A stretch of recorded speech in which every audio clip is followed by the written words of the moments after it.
Every time you argue, you think about breaking up. That's actually a trauma response. When your partner does something that upsets you, your first instinct might be, maybe we should just end this. That thought often comes from emotional wounds that haven't fully healed. You might be overly reliant on how your partner reacts, treating them like a precision instrument and expecting every response to perfectly meet your needs. Like when you're excited to share something, you want them to immediately reply with a cheerful emoji. Or when you're feeling down, you expect them to drop everything to comfort you.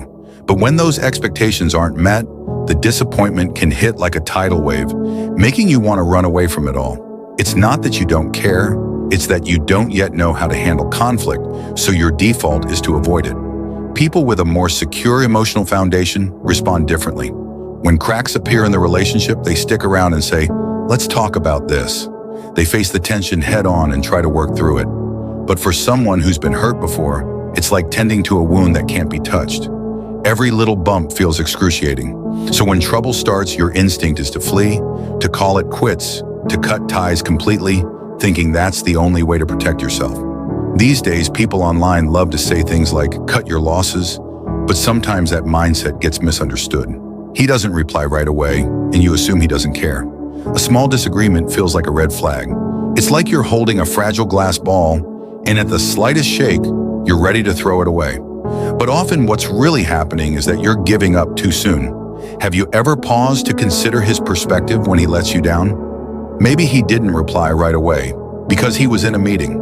Maybe he pushed back on something you said because it hit one of his own raw nerves. Are you willing to sit down and express how you feel and really listen to how he feels too?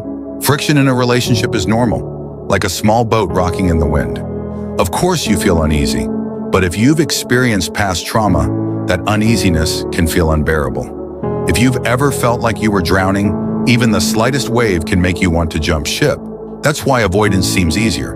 But if you want a truly healthy relationship, the first step is acknowledging and accepting your emotional wounds. Maybe they come from being neglected as a child or suddenly abandoned in a past relationship. Then you need the courage to say it out loud. When you did that, it reminded me of something painful from my past. That's why it hurts so much. That moment of honesty is the real beginning of healing. Not silence, not breaking up, but one sincere conversation that slowly untangles the knots you've been carrying all along.